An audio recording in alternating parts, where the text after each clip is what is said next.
Halo pemirsa, jumpa lagi bersama kami, saya Dino, Saya Elis yang akan menemani Anda beberapa menit ke depannya. Pemirsa, aksi peduli lingkungan dapat dimulai dari diri sendiri. Ya, seperti memantau sendiri jumlah emisi karbon rumah tangga dengan menggunakan kalkulator karbon. Pemanasan global menjadi isu lingkungan paling hangat pada suatu dekade terakhir. Fenomena ini terjadi melalui efek rumah kaca akibat meningkatnya konsentrasi gas karbon dioksida dan gas-gas lainnya di atmosfer. Karbon dioksida sebenarnya tidak memiliki dampak secara langsung bagi tubuh manusia. Namun karbon dioksida adalah salah satu gas dari efek rumah kaca. Nah, ketika terlalu banyak gas yang menumpuk akibat efek rumah kaca di atmosfer, maka akan terjadinya pemanasan global. Lalu dari pemanasan global ini akan terjadinya perubahan iklim. Nah, perubahan iklim inilah yang akan meningkatkan risiko bahaya bagi tubuh manusia. Penyebab meningkatnya konsentrasi karbon dioksida antara lain melalui pembakaran bahan bakar minyak, batu bara, dan bahan organik lainnya yang lebih tinggi dari kemampuan alam untuk menyerapnya. Dewan Nasional Perubahan Iklim melansir jejak karbon yang terus meningkat dalam 10 tahun terakhir. Kita akan mendengar bagaimana pendapat masyarakat mengenai emisi karbon. Halo, dengan siapa?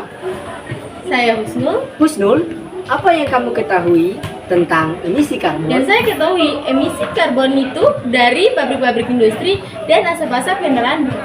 Baik, terima kasih.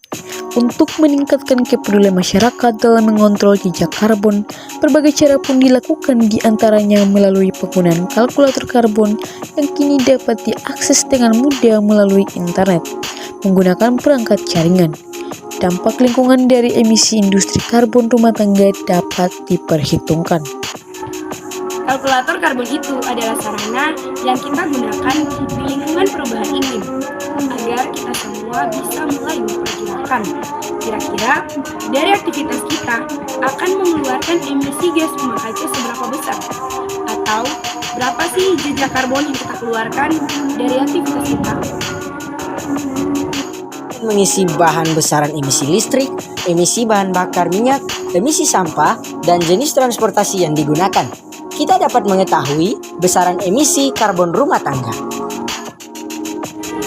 Kalau misalnya kita tidak ramah iklim, peduli lingkungan, kita juga tidak melakukan aksi-aksi nyata terhadap diri dan lingkungan kita, kemungkinan besar nanti bencana-bencana alam akan terasa 20-30 tahun lagi. Nah, kenapa kita harus menunggu saat itu datang? Tapi kenapa kita tidak sekarang menyelamatkan bumi ini? Melalui hasil riset Dewan Perubahan Iklim, rata-rata setiap penduduk Indonesia menghasilkan emisi karbon 2 ton per tahun. Bayangkan, bila jumlah ini dikalikan dengan seluruh jumlah penduduk Indonesia, 1 kilowatt listrik akan menghasilkan 0,06 kg karbon. 1 liter bensin akan menghasilkan 2,35 kg karbon. 1 kg LPG akan menghasilkan 1,54 kg karbon. Dan 1 liter sampah akan menghasilkan 0,075 kg karbon. Tingginya jumlah karbon dapat diatasi dengan cara penanaman pohon yang dapat menyerap jumlah karbon di udara.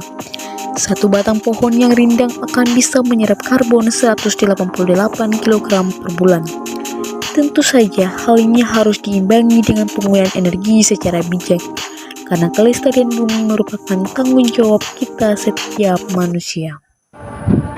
Saya Elis, Saya Dino, melaporkan.